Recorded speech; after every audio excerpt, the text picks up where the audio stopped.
Hello everybody, welcome to Tesla Podcast. I'm Imran. This is my friend Lupi on the right, and this is my friend Shahid on the left. And today we have a guest, Mr. Is. And today we're going to ask Mr. Is some questions about national education philosophy and the teacher education philosophy. So, Sir Is, before we start, can I ask you if you can share a bit about your background and experience in education? Okay, thank you, Imran.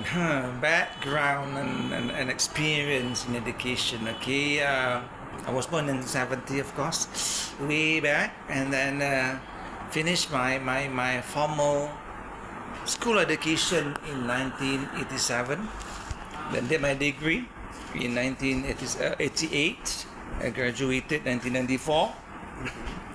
1999, I think I did my master's 1999, and then I had served in three secondary schools, and then I joined IPG in 2005. So this coming September would be I'll be having my 30th year of service. So I've been here more than 18 years, I think. Yeah. Oh, 30th year? Yeah, this September it will be my 30th. I'll complete 30 years of service this coming September. Oh. Yeah, why are you so shocked? If I'm old, yes. Because you look like younger than your age, sir. Yeah. Actually, sir, I'm not lying. Okay, That's the fact. Woohoo! Thank you. Yeah. Extra marks for you then. Okay. So, but thank you for that, sir. But 30 years is a very long time. Yeah. You must be. How old are you? I'm 19 years old. We're all still 19. 19 times 2 is 38. Mm-hmm. Yeah, so I'm way beyond So your have age. you ever felt tired in those 30 years?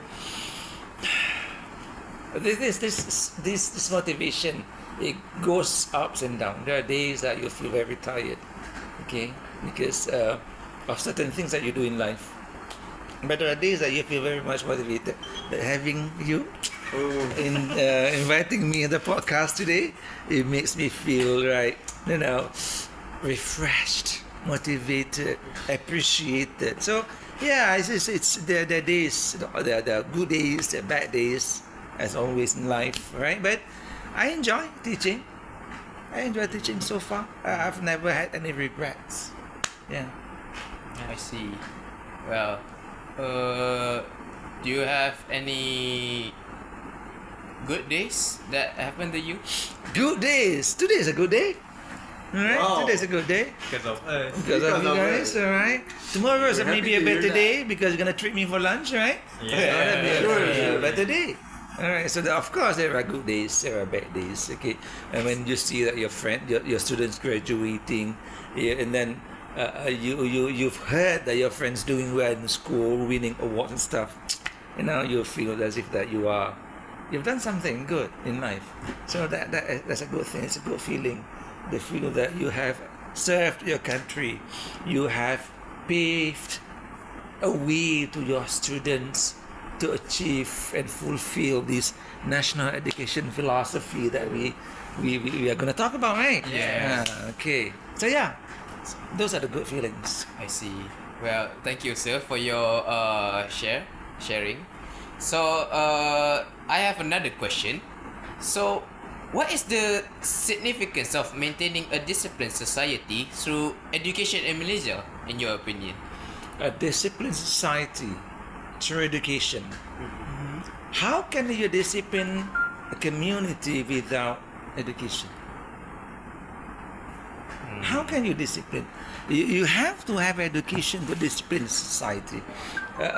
You cannot discipline society without knowledge. You cannot discipline society without knowing what's good and what's right. So you can only you have to rely on education. You have no other means. Yeah. Education is the only way that you have to rely on. Okay, even let's say the old days, they may not have proper schools like us, but they had sekolah pondok system. Yeah. Right? They had religious schools. They have madrasah system.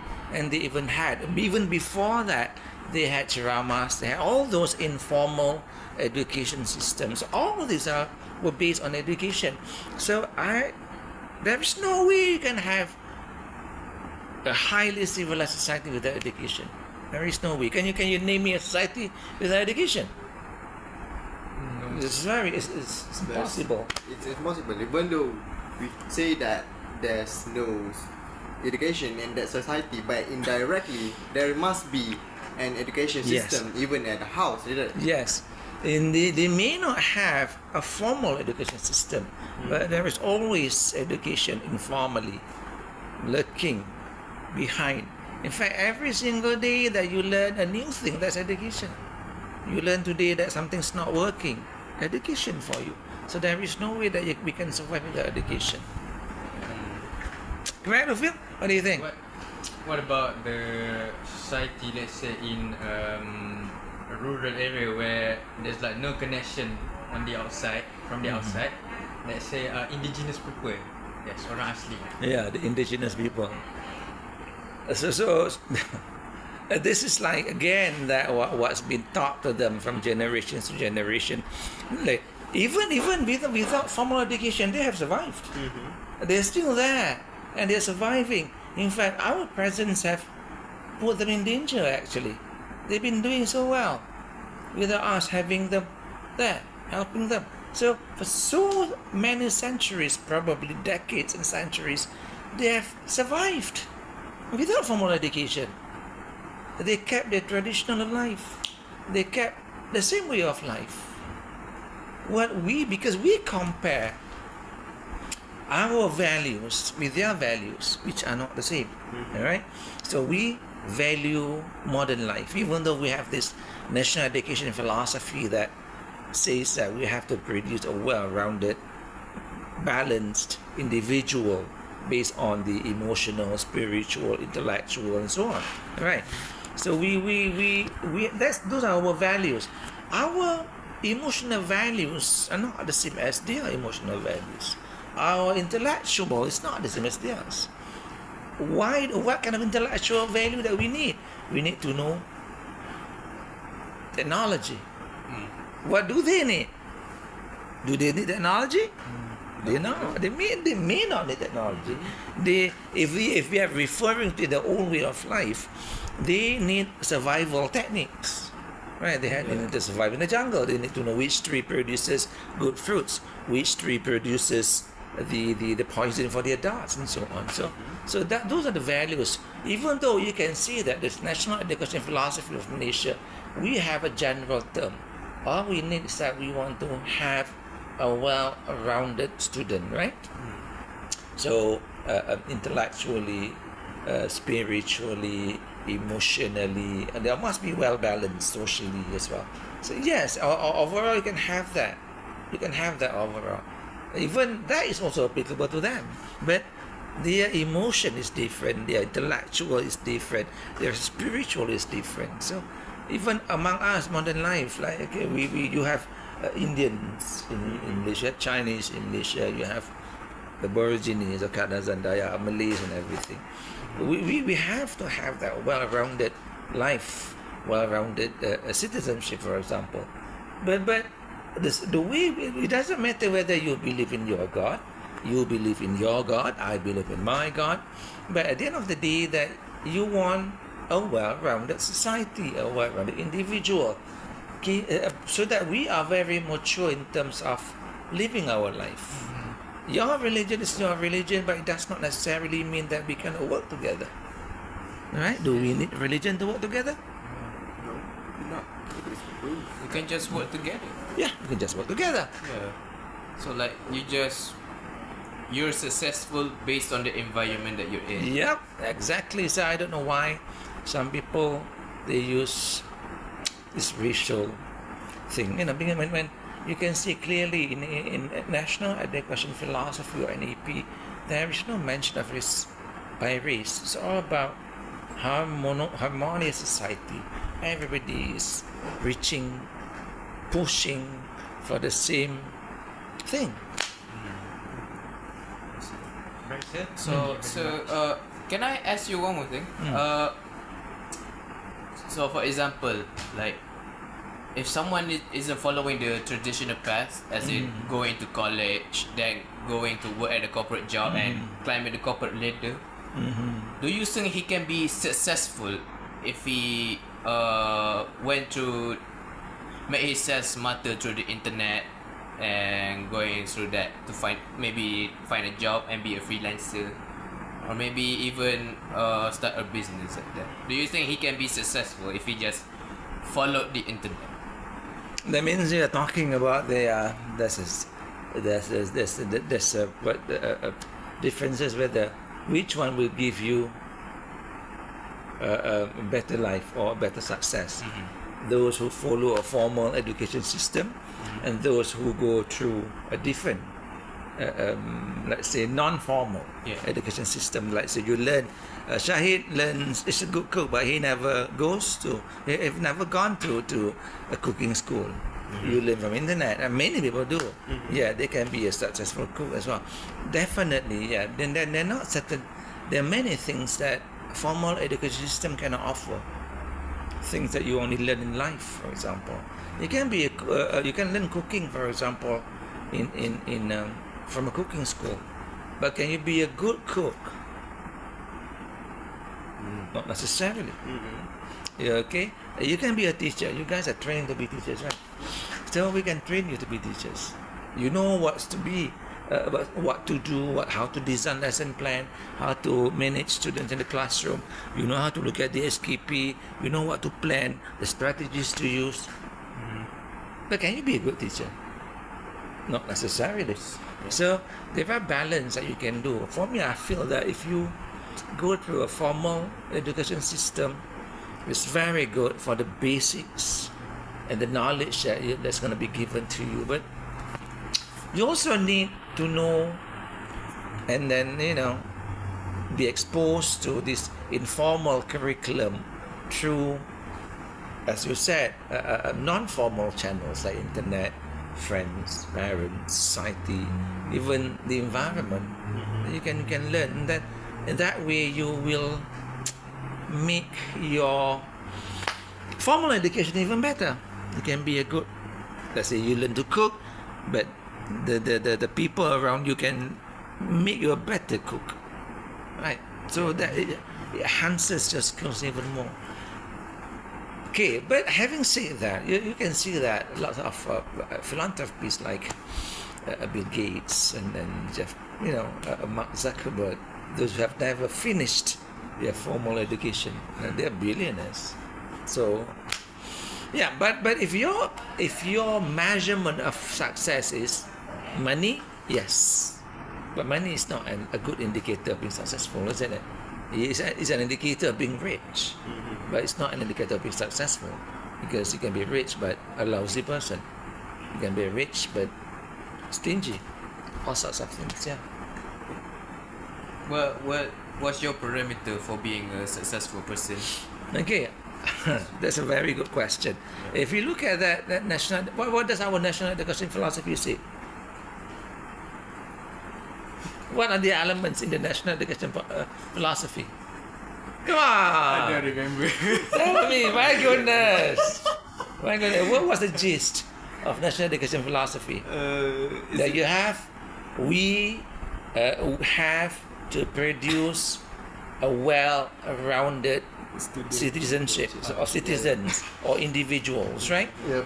Who are well-rounded or well-balanced spiritually, emotionally, intellectually, socially, all right? All the four, okay? Physically as well now, because social has been added, not added formally, but it's been also added as we discuss about it. So those are the aim of having the national education philosophy. So if you say that, that's the aim. What's the rate? How do we draw the parameter? Why should we draw a parameter? Because if you're drawing a parameter, that means you are. Is money? Is it money? Or is it just intelligence or is it behavior? So no, what we want is that a well-rounded citizen. That means we want all of them. All of them, okay? There is no point of Shahid being a billionaire, but stingy, right? Never want to treat friends for food. No point in being technologically advanced like you, right? But you don't even know how to give a speech. Right? There's no point in be physically good looking like Lowfield, but stupid. but that's my point. My point is that it means you have to be balanced. You have to be balanced. Well then, sir, how does the NEP it contribute to like instilling those values like harmony, security? Nice, good question. Because you are here, you are now learning how to be a teacher, right? How now you can see that in our life, you in our education system, the focal point or the one that we need to go and then aim for is NEP. That's the end. That's the product that we want. Along the way, to reach NEP, we have so many things. We have teacher education philosophy. We have curriculum. We have the SKP. We have lesson plans. So all this would help reaching the NEP. All right? That's a final product that you want. What do we want? We want a well-rounded citizen. That's what we want. Yeah. Okay? So along the way, we design so many things in your profession, because later you'll be teachers. Among other things that you need to see, look at that. What does it say? Teacher education policy. Teacher education philosophy. Sorry. You have to be honorable, forward thinking, scientific thinking. You uphold the aspiration of the country. You uphold, you preserve the traditions of the country. You favor the individual development. You are the togetherness. That's democratic. Democracy in there. You're progressive. You're disciplined. So to reach NEP, so we have to train you, teachers, to understand that it's not easy to reach NEP. You have to be very much, you have to strategize yourself. There's so many things that we need to do before you reach that. Okay, so realizing teacher education philosophies is just one of the ways. Okay, you designing a lesson plan. What do you have in your lesson plan? Tell me, among other things. Teaching. You haven't reached that stage yet, right? No, not yet. Among other things are moral values. Right? Moral values. It's very important. Okay? So what do you want them to be? A good person. Okay? What are if you look at the SKP, what is the SKP? I generally don't. I can't remember it. The SKP? No. Oh my goodness. Document standard? Curriculum. No. Document standard Knowledge. curriculum.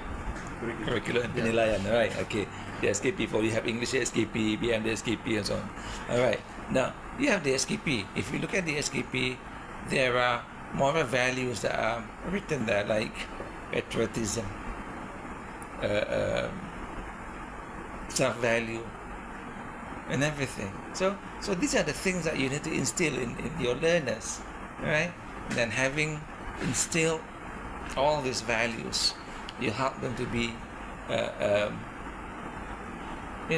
building, designing, molding a well-rounded citizen. So all this, that's why people say teachers are engineers of a nation, because you are building the nation. Yeah, you're the biggest engineers of all.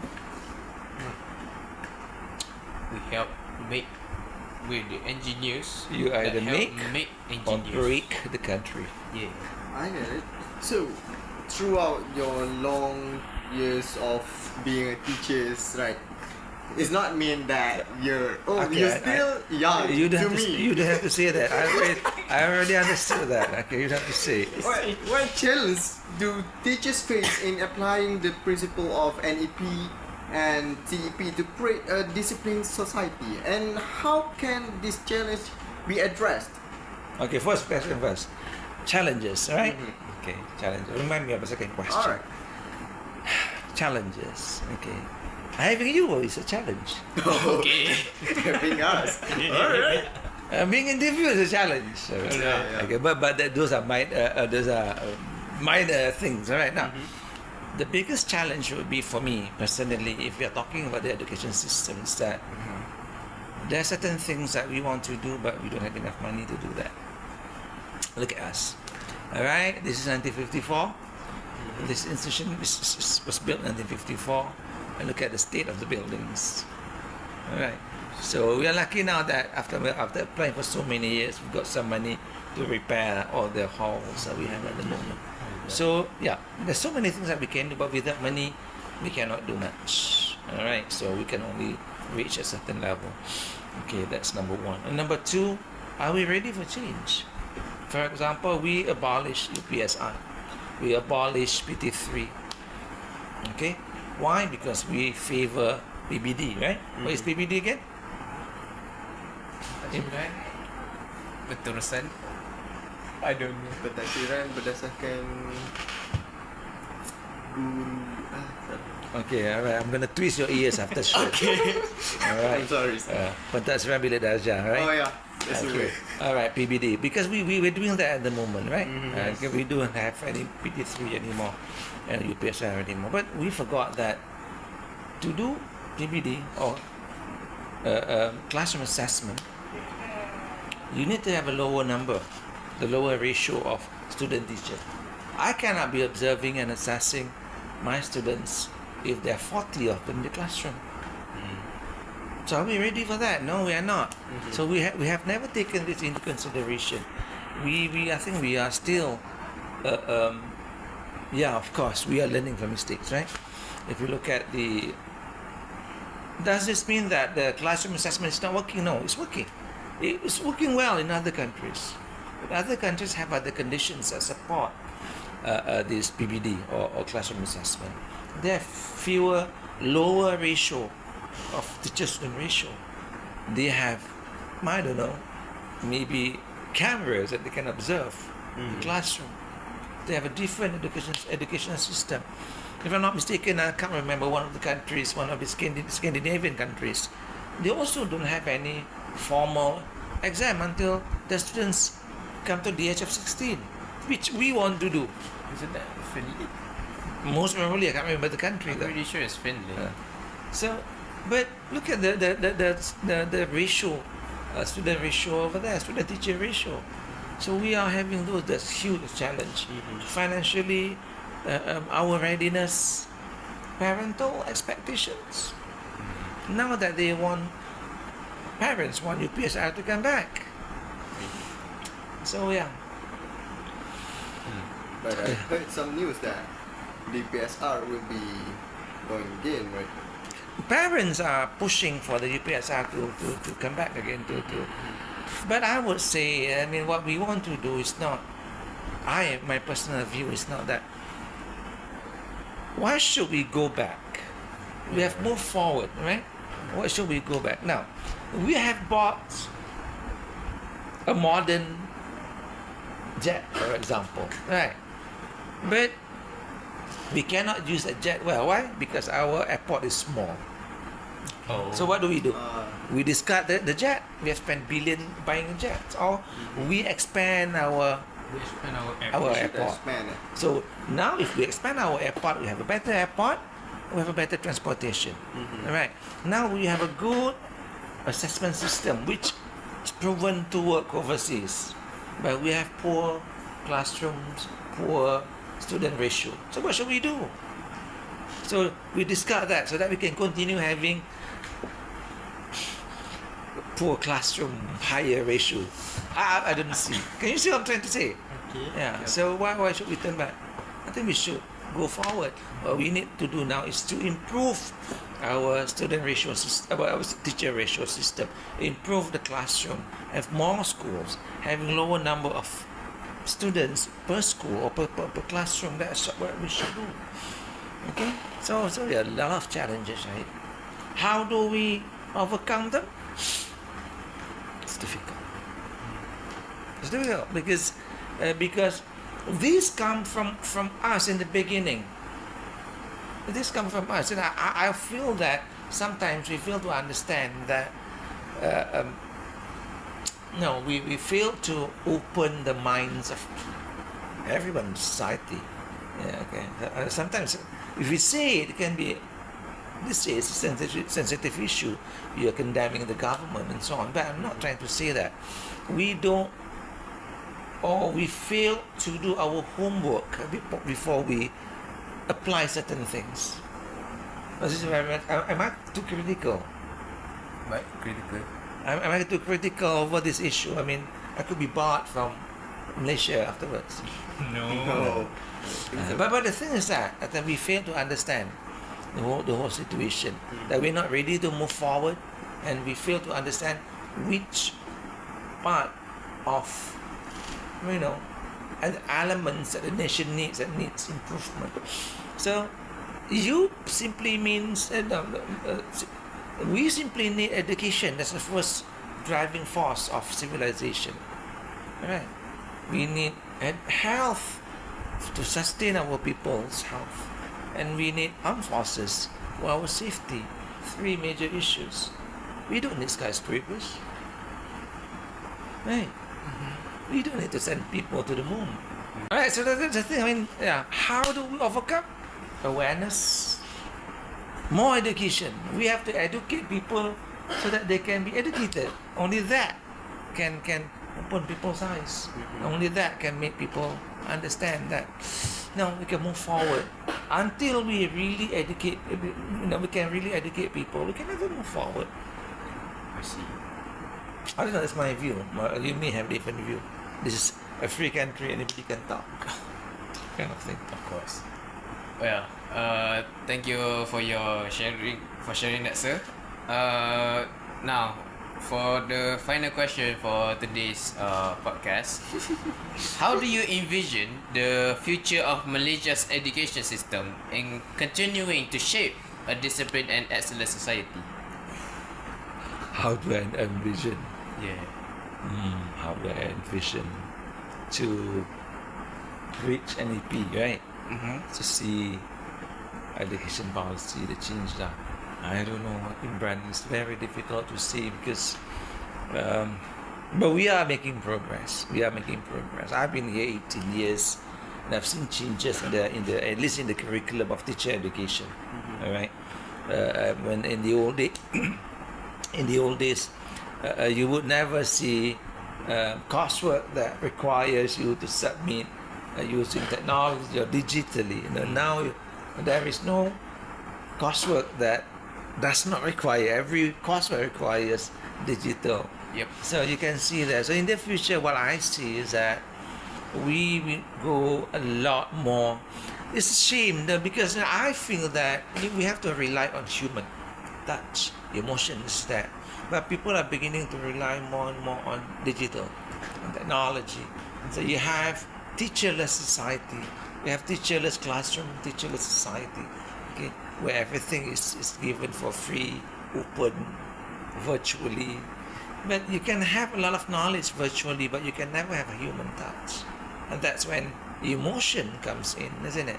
And you remember, NEP, you have to have a well-rounded citizen, well-rounded individual.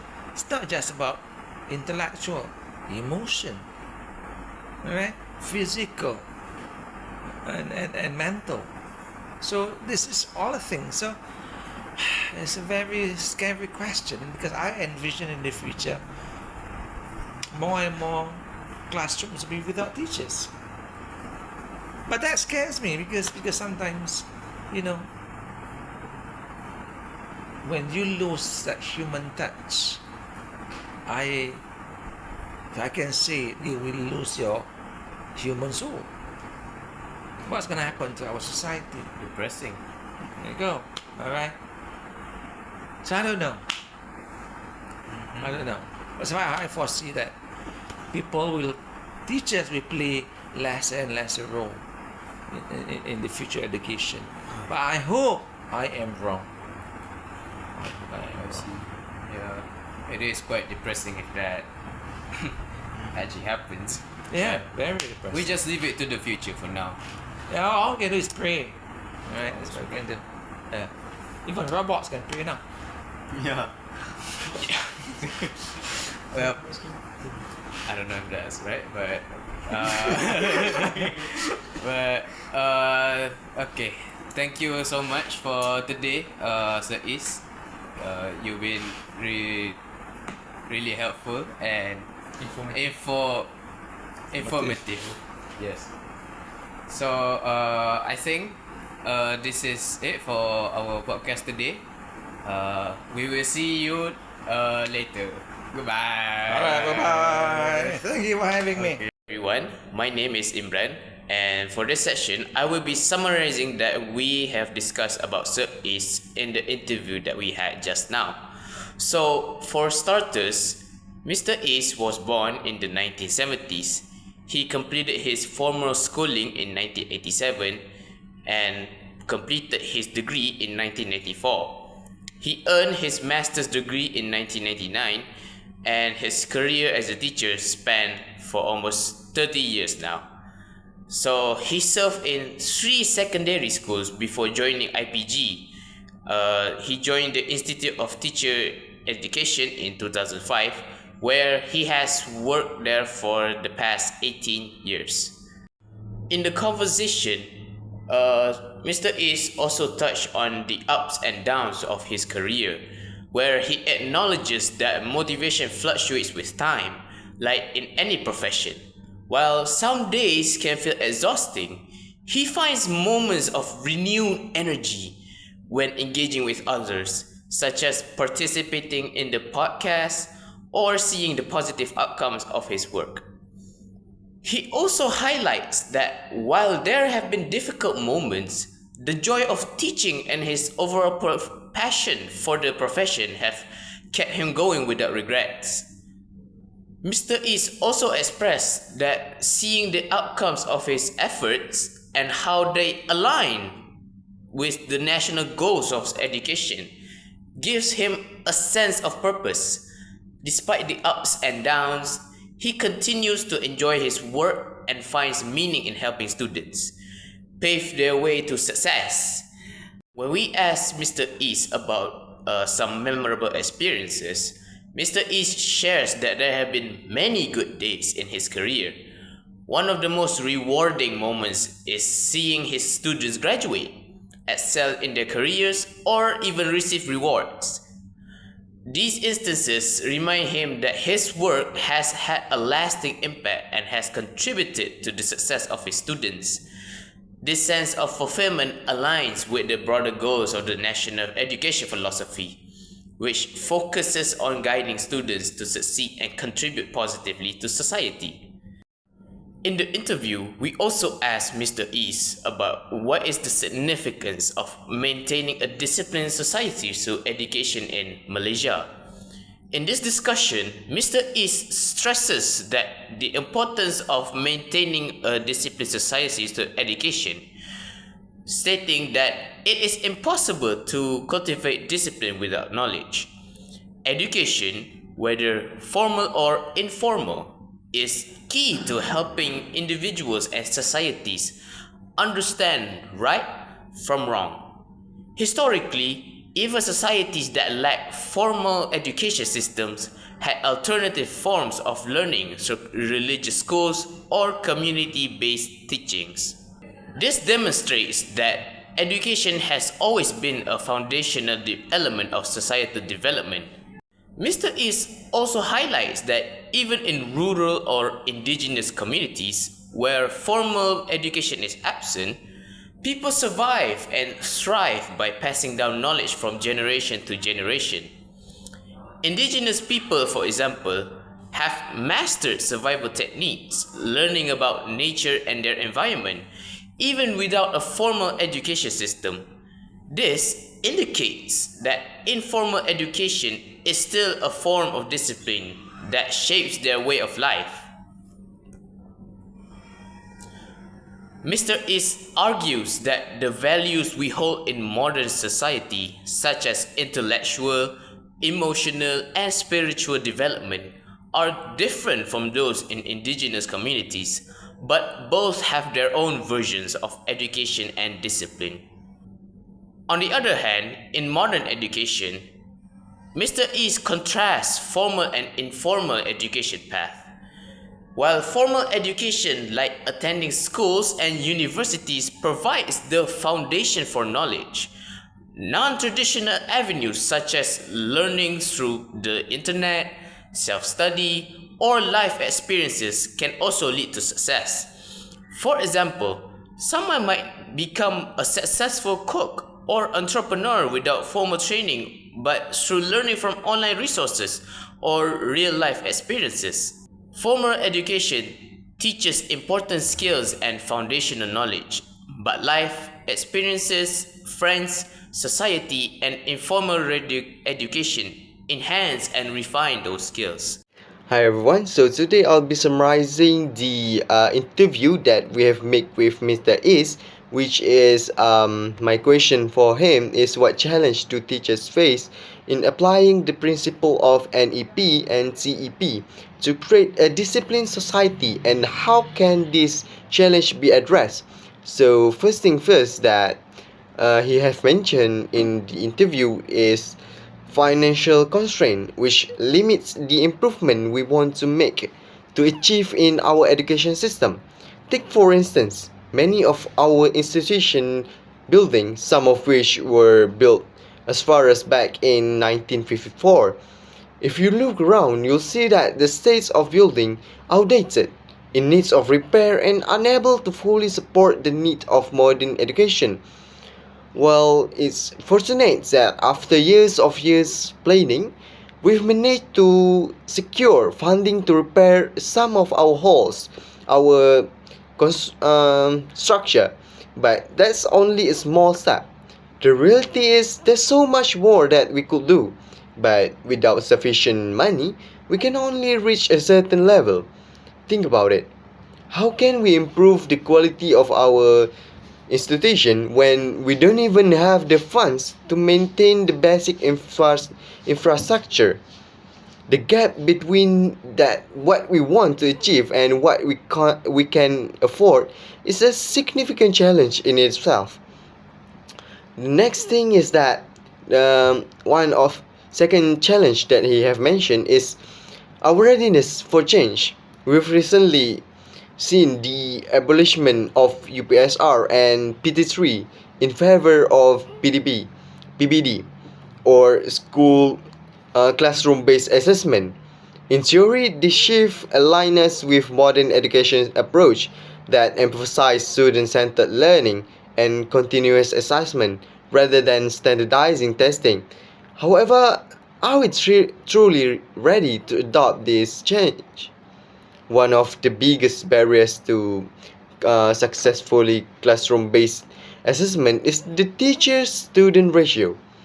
He mentioned that with 40 or more students in one classroom, how can a teacher effectively observe, assess, and provide individualized feedback to every student? In countries where PBD works well, like Finland, they have smaller class size, allowing teachers to give proper attention to each student so that the teachers can pay attention for every student. But if there's too many of them, even the teacher itself can't really focus on one student. But here, we're attempting to implement this change without addressing this critical factor. If we don't reduce class sizes, we're setting ourselves up for failure. We need to ask ourselves, are we genuinely prepared to make these reforms, or are we just ticking boxes without creating the right condition for success. Next is global comparison, learning from other countries. First thing first is that Finland, for example, is often cited as having one of the best education system in the world. They don't have formal exam until students reach the age of 16, yet their students consistently perform well on international benchmark. Why is that? One of the reasons is their smaller class size, which allows teachers to focus on each student's individual needs. While we may aspire to implement this similar change, the condition that support those systems in other countries doesn't exist here, at least not yet. We want to adopt this progressive model, but without necessary infrastructure, we're facing an uphill battle. This raises question: can we really expect this reform to work without addressing our underlying challenge? Next is that what are the possible solution for building for the future? So what do we need to do to overcome this challenge? First, Mr. Is mentioned that we need to address the teacher-student ratio. Without smaller class size, classroom-based assessment won't be as effective as it could be. We need more school, more teachers, and better resources to handle the demands of this new approach. Second is we need to focus on improving school infrastructure. If we are going to move forward, we need schools that are equipped to handle the challenge of 21st century education. That means upgrading facilities, providing modern technology, and ensuring that classrooms are conducive to learning. Next is perhaps most important, that we need to educate society. There's a lack of understanding about why these changes are necessary and how will they benefit future generation. Often resistance to reform comes from a place of fear or unfamiliarity. It's our job as educator to open people's mind, to show them that we're not making change for the sake of change, but to build a stronger, more adaptable education system. We need to engage parents, students, and policymakers in conversation about why classroom-based assessment is important, why smaller class size matter, and why can't we simply go back to old methods that no longer serve us in today's world. That some of us say that PBD is not working. Actually, it's working, but not. We didn't have the right way to do that. If, like Mr. Is said before, if we already implement it, but it doesn't success, it doesn't mean we need to back off, but we need to improve what we already have. Instead of going back to class assessment like using exam and all that, we just move forward making new improvement, make student teacher ratio bit smaller so that teacher can focus more on student. That's how we do. We don't just implement, like we said, go back to our exam based assessment. We just moving forward and forward, and if it doesn't be successful, we need to improve that instead of going backward. So in conclusion, education is the foundation of civilization. Without a strong education system, we can't hope to progress as a society. But for education to be truly transformative, we need to overcome this challenge: financial constraints, readiness for change, and others. It's not an easy task, but by educating the public, making necessary investment in our school, we can create an education system that prepare our students for future, not just the past. Together, we can make forward and build a better foundation for generation to come. That's it. My summarize for my part. I hope that can make it better understanding. Thank you. Bismillahirrahmanirrahim. Assalamualaikum warahmatullahi wabarakatuh. My name is Muhammad Lutfil Hadi. So, in this video, I will be doing a little bit of a summary about a question that I asked in an interview with Mr. Iskandar, our lecturer from Jabatan Bahasa. The interview, me, myself, Imran, and Shahid, we had done it.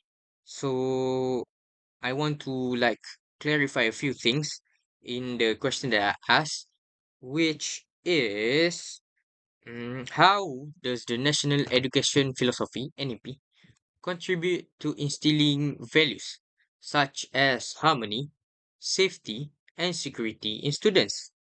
Right. So the moment I asked Mr. Iskandar that question, he asked me about where am I right now. So I said to him, I am in IPG, and then he said, good. Now, he said that I am learning to be a teacher. How can I see that in our life, our education system or the one that we need to go through and aim for, the NEP, could could contribute to instilling such values? He said first we need to create teachers that understand what NEP is the most, and then he asked the three of us. He said, "What do you know about NEP?" And to be honest, all three of us we were a little bit dumbfounded because let me be real. Actually, we don't really understand what NEP is, what NEP was. So he said, we don't want that, and the government is making like us. They want to make a product that would create a well-rounded community, a well-rounded citizen. So that's what they want. So as a trainer teacher, I need to understand what NEP is the most. So that when I became a teacher in the future, I can instill those values, the harmony, safety, and security in students, because I know what NEP contains and I understand what does the nation want. All right. And then he said, we design so many things in your profession because later you will be teachers among other things.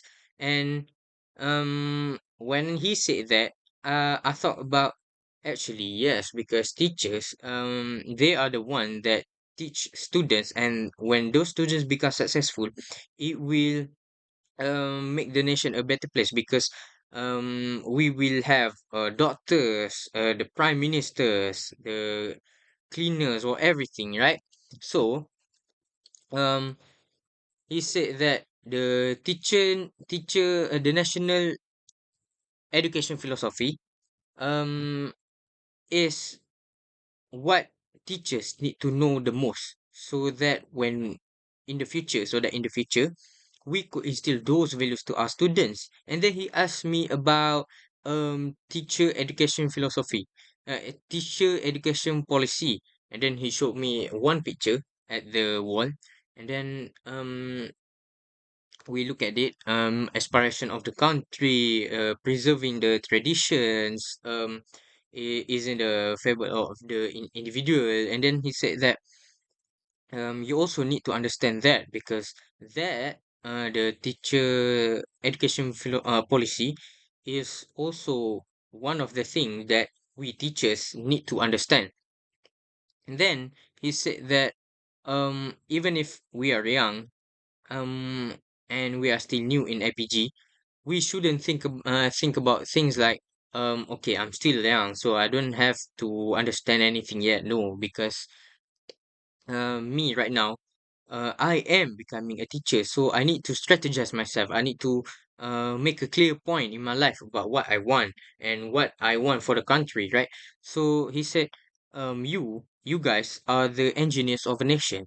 So you need to strategize yourself. There are so many things that we need to do to you before you can start instilling those values. So he also asked me about my lesson plan. And then I said that no, I don't know about my lesson plan for the future because it's still too early. And then he said, no, you need to think about it right now. And then I was like, okay, fair enough. What a fair point, right? Because yeah, I need to think about my lesson plans too. What I want to do in the future. How do I want to make my student interested in learning and things like that. So he said that we haven't reached that stage yet. Uh, So we need to think about those values, the moral, harmony, security.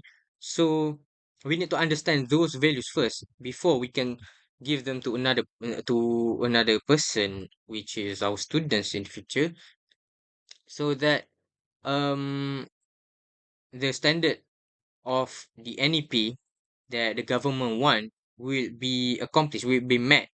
So there are written like in the teacher philosophy in the teacher policy education policy, there are written there that there are things like patriotism, um curriculum, and we need to understand those, and we need to make sure that we instill those things into us first, so that we could design the well-rounded citizen that the government want.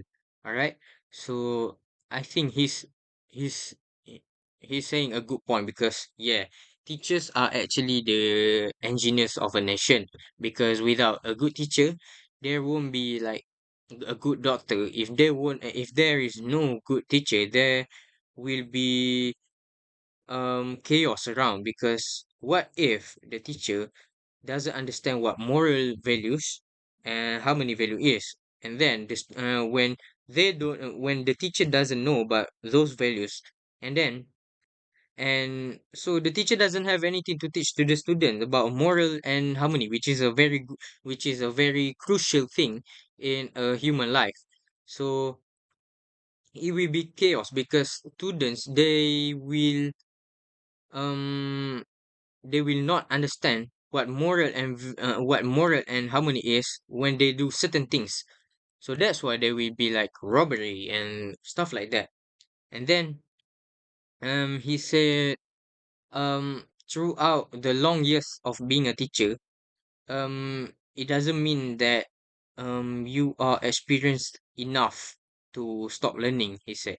And then he said that even when you are old, you ought to still be learning many things, because in our journey, learning is actually a very crucial thing in human life, so that we won't be in short of knowledge. And how can we teach other people if we don't know much things, if we ourselves doesn't know about a lot of things, right? Okay, so in short, the NEP contribute to instilling values um and security in students by like teachers. So the question, how does the national education philosophy contribute to in students, means that the answer is like we, the trainers, teachers, and the teacher in the future, or the teachers right now, we need to understand what NEP is, and the crucial thing about like teacher education policy, so that when we understand those things, we could instill those values such as the harmony, security, and safety to the students. All right. So even if you are young, like even when you just enter IPG, you need to strategize yourself um right away, so that you will have a clear path about what you want to do and what you need to do in the future. All right. So I guess that's a little bit of a summary that I focused on. about the question that I asked. I hope that we actually learn a thing or two about the things that I said. I am sorry if I misspoken or I am stuttering, and because I am still learning, and I think that's all from me. Thank you very much. Assalamualaikum. Finally, in the last question, we asked Mr. East about their vision for the future of Malaysia's education system and how it can continue shaping a disciplined and excellent society. He said that while progress has been made, particularly with the increasing use of digital technology in teacher education, there are concerns about what this might mean for the future of teaching. In his 18 years in the field, he noted significant changes, especially in how coursework now heavily relies on technology. In the past, students rarely submitted work digitally, but now every course requires digital submissions. This shows that a shift towards technology-driven education. And looking forward, Mr. Is expresses concern over the growing reliance on technology, suggesting that classrooms might become increasingly teacherless. He pointed out the potential downside of such future, emphasizing that while virtual learning offers vast knowledge, it cannot replace the emotional and human aspects of teaching. Mr. East connects this to Malaysia national education philosophy, which stresses the importance of developing a well-rounded individuals, not just in intellectual but also emotional, physical, and mental capacities. Losing the human touch in education could lead to a loss of connection to these critical aspects of growth, which ultimately contribute to a person's well-being and humanity. He said that it's a scary thought envisioning a future where teachers play a lesser role. While he hopes this scenario doesn't come true, he knows that it's difficult to predict what will happen. And he ended on a reflective and somewhat somber note, suggesting that we leave the future to unfold as it will. And while technology might advance, there is still hope for maintaining the human element in education. And that is all from the interview that we had with Mr. East. I hope this presentation was a good and insightful knowledge for everyone who watched this. Thank you.